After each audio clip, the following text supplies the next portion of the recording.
Part 2 naman tayo, guys. Part 2 tayo. So, buksan din natin to. Kailangan natin buksan to.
Ayan.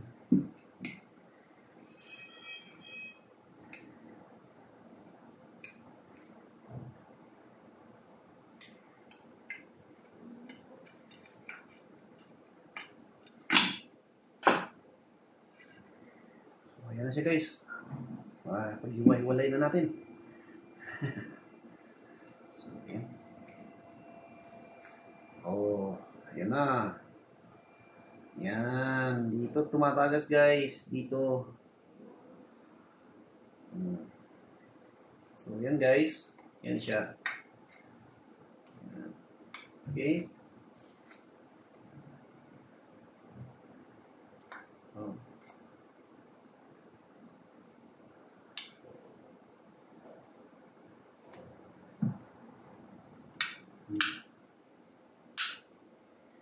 So, yan na siya, guys. Pag-iwalay na natin. So, hindi talaga siya repairable, guys. Kailangan talaga palit. Kung mayroong luma, pwede nating ilipat.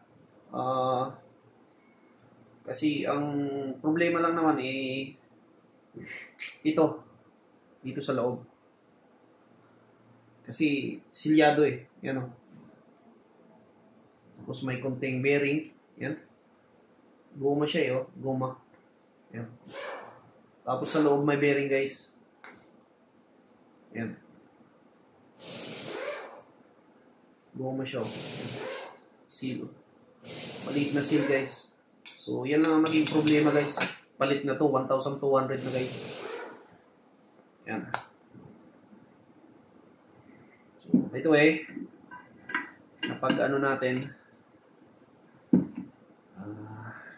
napag-aralan natin kung repairable ba siya o hindi.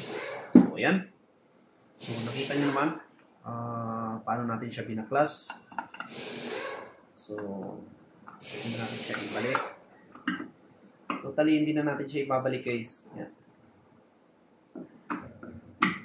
Yan. Ganyan lang siya. Kasi, so, lalagyan lang natin siya ng tornilyo para hindi siya mag-iwalay. Tornilyo lang. Para hindi lang siya hiwalay. Yan. Temporary lang na yan. Gano'n yan.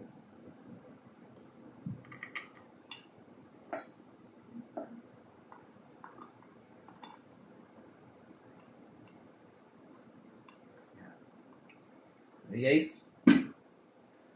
So, gano'n rin natin to.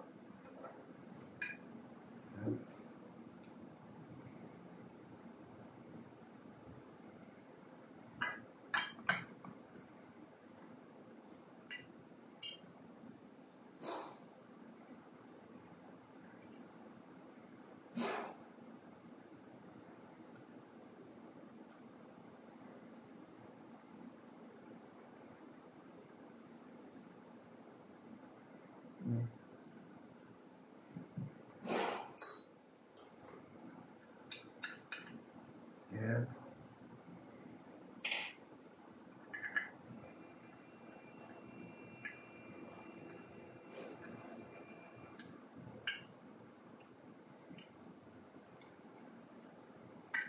Balik na rin natin to. Ayan.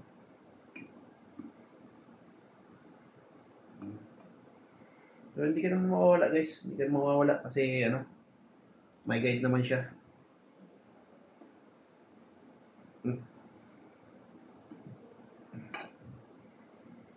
May guide siya guys. Hindi ka mawawala.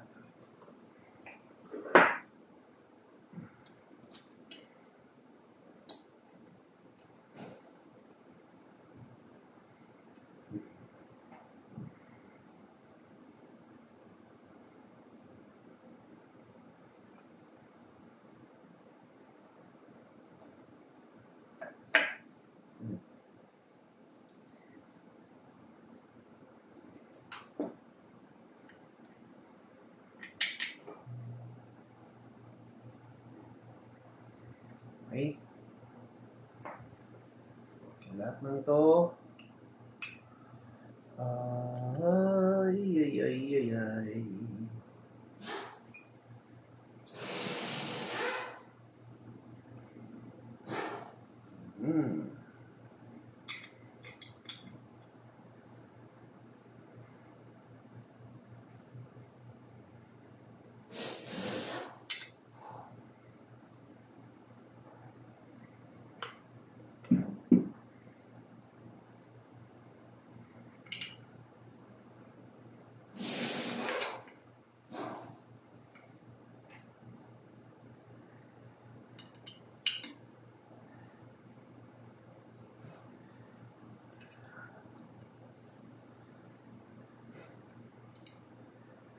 Yan guys. Ayun, balik na natin.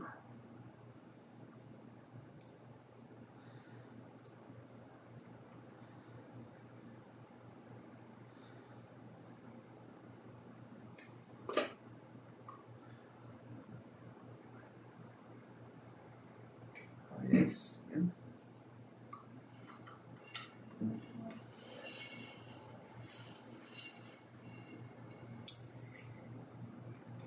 Good.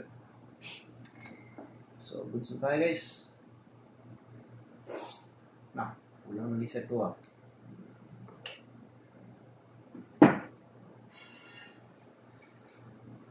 Yan guys. Okay. So, na-find out na natin na hindi siya, hindi siya usable.